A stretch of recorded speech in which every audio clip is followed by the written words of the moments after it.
저만 그런 게 아닌 모양입니다. 한 언론 칼럼에 그제 보면 언론인 37년 경력에 요즘 들어 탈원전 소리보다 코리아 엑소도스, 탈한국 말이 더 많이 들린다고 어느 언론사 고위 간부가 이야기를 했습니다. 사실 저도 사람 잘 안 만납니다만 전화를 오거나 이래저래 부딪힌 사람들은 지금 이 나라가 10년 뒤에 유지가 되겠냐, 확실하게 다음 대선 항배를 보고 떠나겠다, 또 어떤 사람은 보나마나 총선 보고 떠나야 된다, 이런 이야기까지도 하고 있습니다. 그런데 떠나는다는 사람이 그리 많은데 남아서 싸우겠다 이런 사람들은 별로 없습니다. 어떻게 보면 가장 불쌍한 오도 가도 못하는 사람들만 남아서 시청 앞이나 밖에 가서 일을 하고, 좀 떠날 만한 사람은 가끔 소일거리 삼아 가서 하지만은 실질적으로 거기서 죽으라고 싸우는 어르신들과는 하늘과 땅의 차이가 있지요. 어제 이종엽 단장이 제 생방에 출연해서 오뎅 하나 먹고 시청이나 서울역 앞 집회에 국물로 배를 채운다는 어른들 이야기를 했습니다. 자, 2, 3천원, 1, 2천원을 들고 집회하러 오는 분들요, 그분들은 어디 갈 데가 없지요. 그런데 은행장, 그 다음에 대기업 경영자, 정권사 오너, 이런 사람들에게 진짜 다 한국을 떠나고 싶어 하냐 이렇게 물으니까 단 한 명도 예외 없이 그렇다라는 답변이 돌아왔다고 매경의 김세영 논설 고문이 이야기를 했습니다. 매출이 한 300억쯤 되는 기업가에게 왜 그러냐 이렇게 물으니, 나는 기업 세무조사에 이어 개인 세무조사로 탈탈 털렸다. 그보다 더 무서운 게 있다. 우리는 건파라치 공포에 걸렸다 이러다는 거예요. 그럼 건파라치가 뭐냐 하니, 회사 내 근로자가 뭔가를 고용부요, 이 근로감독관에게 일러 바치면 거기서 들이닥친다는 겁니다. 그래서 이제 직원 채용도 아는 사람을 통해서 할 수밖에 없는데, 그러니까 또 특혜를 줬다고 은행장이나 공기업 수사하는 걸 보니까 지역 비리로 이제는 그냥 안 뽑는 게 상책이다 이렇게 이야기를 하더라고 하고요. 또 문 정부 2기 들어 기업인들을 많이 만나라 하는 지시가 떨어져서 몇몇 기업인들이 이제 정치인들한테 불려갔는데, 한 기업인이 당의 핵심 인물에게 현실이 어렵다라고 하는 설명을 하며 좀 정책적인 배려를 부탁하니까 그랬어요 하면서, 그렇게 하면 표가 더 나오나요 이렇게 묻더라는 겁니다. 작년에 해외 투자는 500억 달러, 외국 기업의 국내 투자는 163억 달러. 그러니까 해외 투자가 3배가 더 많았던 거죠. 올 1분기에는 그게 더 심해졌습니다. 이제 너댓 배로 늘어났어요. 그래서 기업이 나가고 부자들은 다 도망가고 해외의 기술이나 인력이나 인재는 한국으로 들어오지 않고 있습니다. 그래서 서울대 빅데이터 연구원에서 교수 요원할 사람을 스카우트 하려고 유명한 제외 한국인 교수를 수십 명 접촉했는데 한 명도 못 데리고 왔다는 거예요. 연봉이 그 나라의 3분의 1밖에 안 되고 미래가 어지러운데 누가 오려고 하느냐는 거죠. 자, 이제 부자들은 떠나는 핑계로 상속세가 65%다. 다른 나라들은 상속세가 다 낮다. 그래서 상속세가 이렇게 세서 이제 상속 시점이 다가오면 돈을 다 뺏기는 게 무섭다. 이렇게 이제 말까지 하고 있습니다. 이 말에도 또 어폐는 좀 있지만은 어쨌거나 떠나는 이유로 상속세, 정년세 등 세금을 또 들고 있습니다. 자, 그래서 돈은 이 나라에서 벌고 이제 세금 핑계 대면서 노후는 쌓아놓은 돈 갖고 튀겠다. 참 어떻게 봐야 될지 모르겠습니다. 그래서 부자들은 일단 투자 이민으로 그쪽에 뭘 좀 벌려놓고 그래 놓고 영주권을 확보해 놓고 양쪽에 왔다 갔다 하다가 여차하면 튀겠다라는 겁니다. 미국은 50만 달러만 내면 투자 이민을 받아줬는데 이게 이제 135만 달러로 올라갔고 영주권 수속 기간이 7년으로 늘어난다. 이제 가기가 어려워지고 있습니다. 그래서 이제 미국에 그런 과정을 거쳐서 가게 되면 상속세가 확 떨어지니까 미국으로 갈라 한다라고 합니다. 그래서 탈한국 하는 문제의 핵심을 이제 상속세로 또 핑계들을 대고 있어요. 그러면 박근혜 정권이나 이명박 정권 때는 왜 상속세 문제를 가지고 부각시켜서 안 하고 지금 문 정권에 와서 상속세가 확 올란 것도 아닌데 그 난린가 하는 겁니다. 그래서 지금 솔직히 떠나는 이유 중에 가장 큰 부분은 이 사회가 사회주의 친북 좌파 사회로 가게 되고 미국이나 서방과의 동맹이 끊어지는 상태로 가게 되지 않을까. 그래서 과거의 6.25 때처럼 부자들이 다 재산을 뺏기지 않을까 이렇게 겁을 내고 다 떠나고 있으면서 겉으로 내거는 명분은 상속세라고 이야기하니 실질적으로 그들의 지금 겉과 속이 좀 다르다라는 생각까지도 들고 있습니다. 자, 부자들이 다 떠나면 나라 망하니까 그러면 상속세만 문재인이가 김상조가 낮춰주면 안 떠나고 문정권에 이렇게 안주해서 편하게 살랍니까? 그 명분도 아니고 말도 안 된다는 거예요. 홍콩이 97년에 중국에 이렇게 다시 반환되기 전에 홍콩의 부자들이 캐나다 밴쿠버, 미국 샌프란시스코, LA, 또 호주 시드니, 뭐 뉴질랜드, 오클랜드 이런 데다가 수도 없이 빠져나갔습니다. 부자들이요. 돈 많은 사람 수도로 갔지요. 유명한 홍콩의 영화 스타들도 빠져나갔습니다. 영화 천리밀에 보면 그 식당 하던 여명도 결국은 뉴욕으로 갔고 또 악착같이 돈을 모으다가 실패해서 그야말로 화류계로 빠졌던 장만욱도 뉴욕으로 갔습니다. 그래서 뉴욕에서 결국 두 사람이 조우를 하게 되는 겁니다. 지금 싱가포르이 보여주는 상태가 한국의 미래일 수 있습니다. 지금 홍콩이 보여주는 200만 시위가 한국의 미래일 수가 있어요. 50년간 일국 양체제를 해서 홍콩의 자유와 체제를 보장해 주겠다고 했던 중국이 10년도 지나기 전에 슬슬 간섭하기 시작해서 홍콩의 행정장관이라는 총독을 지가 임명하고 중국 시진핑이 선거를 무력화시키고 그리고 국가에 대한 충성을 장려하는 조례를 이렇게 반영하고 교과서를 개정하고 또 더 나아가서 이제는 범죄인 송환한다라는 미명하에 홍콩의 반체제 인사들을 중국으로 지도세도 모르게 잡아가는 것을 합법화하겠다고 하고 있습니다. 그리고 홍콩에다가 중국 사람을 대거 이주시켜서 홍콩의 중국화를 만들고 있어요.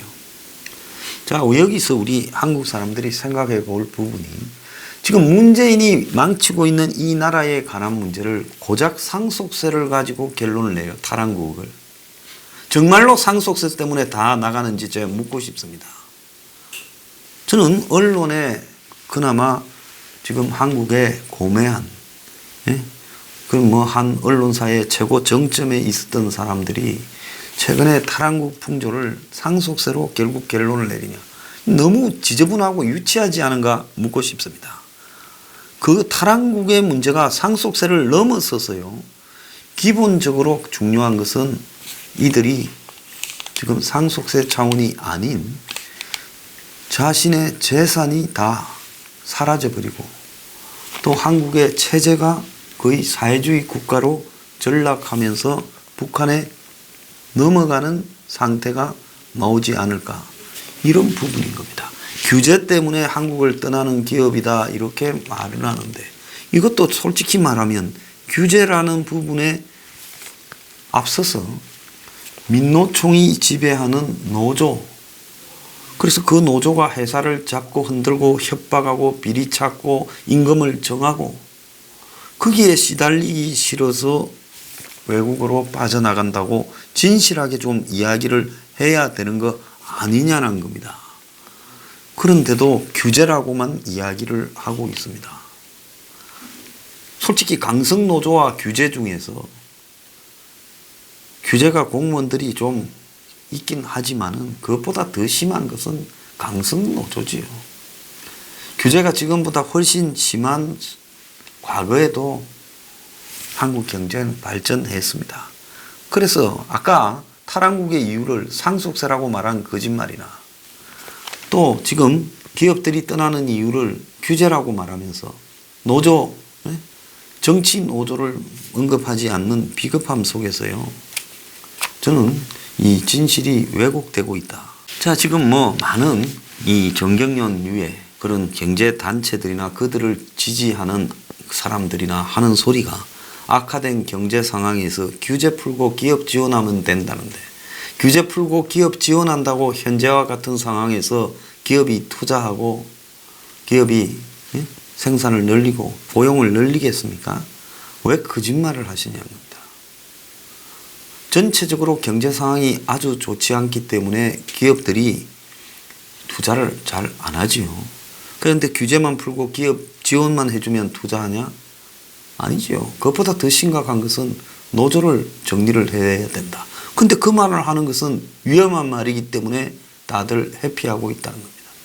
자, 엊그제도 제가 이야기했듯이 지금 기업들이 경쟁적으로 한국을 빠져나가고 있습니다.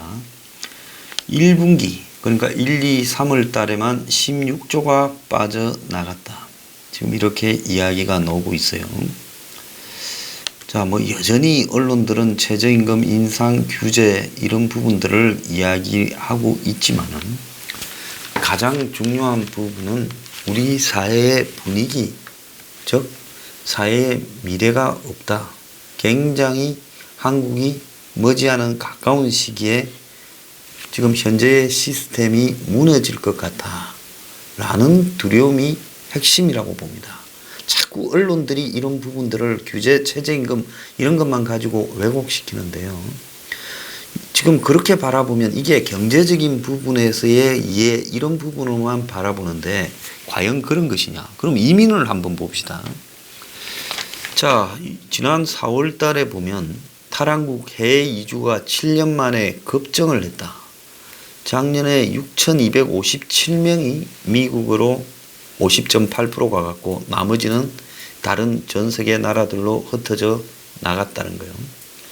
그래서 저성장 높은 실업률 등으로 해외로 이주하는 사람이 많다 이렇게 말을 했는데 과거에 우리가 못 살 때 이민은 그야말로 한국에서도 먹고 살 길이 없으니 해외에 나가서 죽으라고 한번 살아보자고 생계형 이민이었지만은 요즘은 해외 이주가 그런 부분이라기보다는 좀 살만한 사람들이 한국의 지금 미래가 매우 불안하다.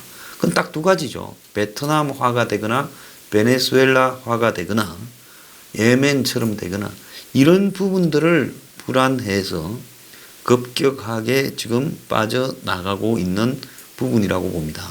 그래서 이 사람들이 가는 데를 보면 미국이 제일 많다라는 거예요. 절반이 미국으로 간다. 그건 뭘 의미하느냐. 자, 지금 미국으로 이민 가는 사람 중에 없는 사람이 미국으로 이민 가는 숫자는 별로 없다고 봅니다. 그래서 좀 안정적인 데로 가서 마음 편안하게 좀 살아보자. 지금 이런 부분들이 이 해외 이주로 지금 연결되고 있다. 이렇게 저는 보고 있습니다. 자, 그래서 세계적으로 경제 상황이 좀 안 좋아진다. 미중 무역 분쟁이 있다 이러지만은 이런 식으로 급격하게 한국의 지금 제조업 상황도 안 좋아질 수 있는가? 이런 부분으로 봤을 때 이것도 매우 좀 이례적인 부분이에요. 생산 투자가 동반으로 감소하고 제조업 재고율이 20년 만에 최고 수치를 기록하고 있다는 겁니다. 그러니까 물건이 안 팔려서 재고가 20년 만에 제일 많고, 그리고 생산 투자가 지금 이렇게 감소를 하고 있다. 오늘 나온 뉴스입니다. 지금 이 부자들 같은 경우에는 지금 솔직히 부동산이 서울에 다시 오른다 어쩐다 하지만은 진짜 부자들 같은 경우에는 이동할 수 있는 자산으로 다들 만들어 놨겠죠. 부동산처럼 묶이는 자산에 돈들을 앞으로 금융위기가 언제 올지 모르는 상황에서 금융위기가 왔을 때 실물자산인 부동산이 제일 데미지를 크게 입을 가능성이 높죠. 그래서 지금 부동산을 하는 사람들은 뭘 잘 모르는 졸부들이거나 수준이 좀 떨어지는 사람이고, 투기에 굉장히 빠른 사람들은 금이나 달러를 바꿔두고 항상 이 부분을 가지고 현금화 할 수 있고, 또 세계 어디를 가든 통할 수 있는 자산으로 바꾸어서 대비를 하고 있다고 봅니다. 자, 경제가 전반적으로 이렇게 지금 무너져 간다면 이걸 갖다가 버틸 수 있는 수단은 정부의 재정 투자, 추경으로 불가능합니다. 추경으로 버틸 수 있었으면 경제 위기가 세계 어느 나라든 안 옵니다. 추경 정도로 회복될 수 있는 사안이 아니다는 거죠. 자, 그러면 지금 경제 위기가 아니라고 스스로 통계를 조작하고 수치를 조작하고 자기들끼리 그렇게 말을 돌리고 우리 방향이 옳다고 하고 인정하지 않습니다. 이제 경제 위기라고 말을 하는 사람은 매도가 되니까 이제 서서히 다 입을 다물죠. 자, 이 속에서 이제 점차적으로 한 발씩 다가오고 있는 게 뭐냐? 금융위기가 눈앞에 다가오고 있는 겁니다. 경제가 이렇게 전반적으로 악화가 되면 이제 은행에 빚을 지고 있는 사람들이 자기가 하는 사업이, 자기가 하는 가게가, 자기가 다니는 직장이 그대로 돌아가면 원리금을 갚을 수 있지만은 한국 사람 대다수가 보유한 현금이 별로 많지 않고, 또 자산이라 가지고 있는 사람은 집이 한 채가 거의 전부입니다. 근데 그 집이 또 빚에 잠겨 있고, 또 자영업 한다고 집을 담보로 또 빚을 내고, 이런 식으로 다 얽혀 있습니다. 그런데 이제 자기가 하는 자영업이 문을 닫고, 자기가 다니는 회사에서 쫓겨나고, 자기가 하는 공장이 망하고, 이제 이렇게 되는 순서가 앞으로 수순인데요. 그렇게 되면 이제 그들이 은행에 지고 있는 부채는 그건 감당을 하지 못해서 지금 손을 틀어야 되는 부분이죠. 그러면 그 부채가 어떻게 됩니까? 부실한 채권이 되겠죠. 은행의 입장에서는 일종의 부도가 나는 겁니다. 그런데 비슷한 환경에 있는 사람들이 어느 시점쯤 되면 견디지 못해서 동시다발로 지금 부도가 나기 시작할 거라는 겁니다. 자, 자영업자 폐업률이 90%쯤 된다는 거예요. 10명이 문을 열면 한 해에 문을 닫는 사람은 9명. 물론 문을 열은 사람이 닫는 게 아니라 전체 자영업자에서 문 닫는 비율과 문 여는 비율의 차이로 봤을 때 90% 정도 문을 닫고 있다. 지금 이렇게 이야기를 하고 있습니다. 그런데 이제 조만간에 아마 이 90%가 점점 속도가 빨라지게 될 거고, 쓸만한 직장에서 지금 당장 나오는 것처럼 제조업이나 이런 데서 어떻게 돼요? 직장에서 그만두는 사람 숫자들이 40대, 50대, 30대가 점점 많아지고 있습니다. 오늘도 또다시 뚝 떨어진 실물 지표, 불황의 골이 깊어지는 한국 경제인데, 자, 경제는 케인즈가 야생적 충동이라고 했습니다. 지금 대한민국의 경제가 골병 들어가는 부분에서 누군가 희망을 갖다가 제시할 수 있으면 경제가 지금보다 갑자기 투자도 늘어날 수 있고 소비도 늘어날 수 있어요. 그런데 가진 사람부터 없는 사람까지 다 투자나 소비를 하지 않고 있다는 것은 앞으로 미래가 매우 불투명하니까 웬만하면 돈을 쓰지 말자라고 가게 되면서 실제로 다들 이런 불안감에 사로잡혀서 전부 이렇게 자기가 움켜쥐고 있는 거를 딱 이렇게 장롱 안에 넣어놓고 그냥 망해도 여기서 망하고 솜털어도 내가 끈질 거는 남겨두자, 이런 심리로 다 버티는 겁니다. 자, 이러니 지금 마음은 그 다음 단계는 그럼 어떡할 건데 했을 때 이 사회가 지금 다시 제대로 된 보수가 잡아서 지금 뭐 사회의 안보나 동맹이나 뭐 대북 관계나 이런 부분들이 정상으로 돌아가고 또 경제에 대한 과감한 개혁 조치들이 이루어져서 다시 제조업이 활성화되고 이럴 가능성이 있겠느냐 봤을 때 지금은 무슨 한국당을 지지하든지 안 하든지 황교안을 지지하든지 안 하든지 관계없이 상당수가 그 가능성을 아주 낮게 보고 있다는 거예요. 그러니까 다 어떻게 합니까? 다 세컨드, 어떤 대책을 마련해 주자. 그래서 전부 해외에 이제 나가서 살 공간이나 해외 기업을 옮기는 부분. 그래서 나중에 한국에서 망하더라도 내가 해외에서 하고 있는 기업이나 재산이나 집이나 또 빼돌리 난 부분은 지킬 수 있지 않겠나. 지금 이런 거예요.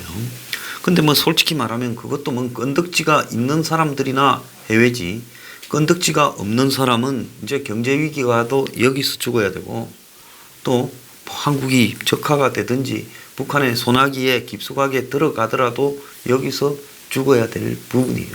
지금 뭐 외국에서 돈 있는 사람이나 환영하지 없는 사람들은 엊그제 멕시코에서 넘어가다가 미국 국경 넘다가 강에 빠져 죽은 그런 부녀처럼 되는 수밖에 더 있겠습니까? 자, 그래서 한국은 무슨 국경이 붙어 있는 나라도 아니라서 갈 데도 없어요.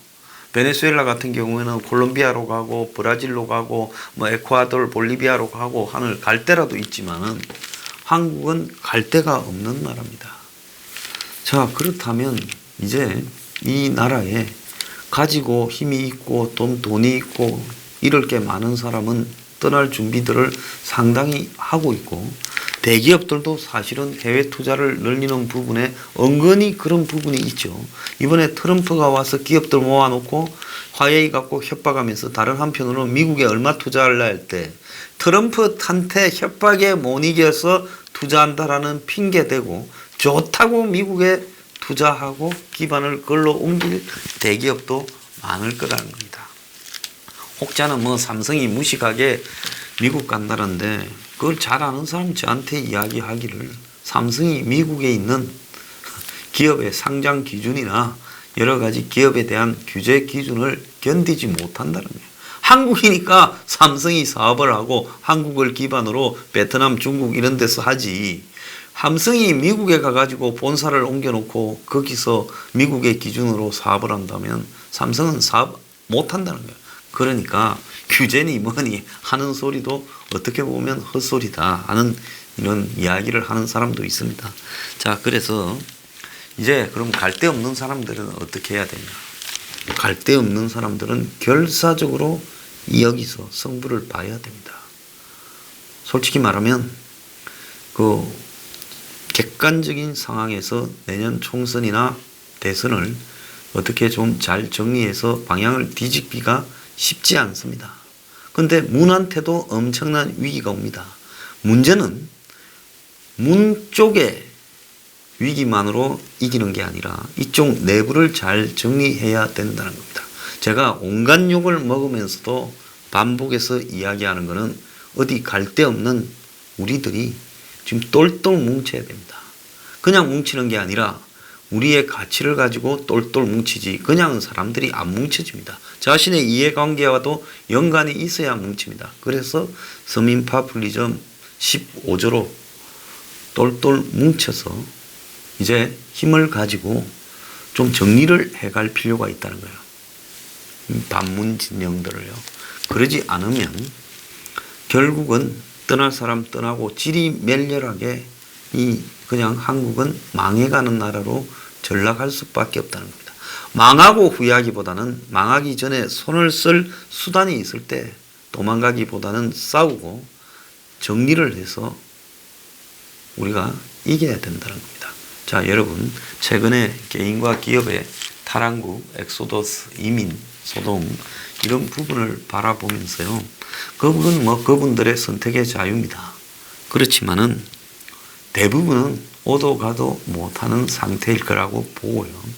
적어도 여기에서 싸우다가 끝을 보겠다라는 각오로 여러분의 자녀와 또 손자들 미래를 위해서 우리가 각오 단단히 하고 싸워야 되는 겁니다. 그래서 최근에 탈한국 이 부분에 적어도 무슨 기업 분위기가 어떻고 상속세 어떻고 거짓말 하지 말고요. 규제니 솔직히 말하면 앞날이 정치적으로 매우 불안한 게 첫 번째입니다. 그래서 이 상류층은 지금 벌써 발을 빼고 있다. 지금 홍콩이나 베트남 분위기가 나타나고 있습니다. 베네수엘라도 초반에 그랬어요. 그래서 남은 사람들, 자, 정신 차리고 싸워야 됩니다. 간 사람도 다 오도록요. 자, 올 때 갈 데 없는 사람들은 결사적으로 싸웁시다.